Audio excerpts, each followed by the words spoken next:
stock na wala man lang kabuhay-buhay. Kasi nga, kumbaga, nagiging politicized po ang presyo ng Tesla. Nasusunog yung kanilang, knock on wood, yung kanilang mga planta and showroom, etc. just because there's a political move against Tesla. Therefore, the stocks is going down.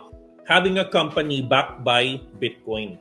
Now, if you have a company backed by Bitcoin, nagkakaroon ito ng optics tied to Bitcoin. And this is the reason why you have 21 Capital na nagkaroon na po ng lente, no?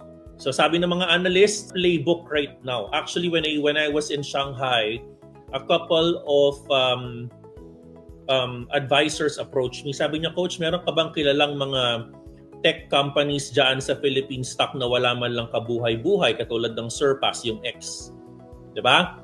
Walang kabuhay. In our own definition, wala nang bumibili. Baka gusto nilang magkaroon ng PAX or backdoor listing. Gagawin natin, we're going to be purchasing Bitcoin, papalabasin natin na Bitcoin-tied company na sila.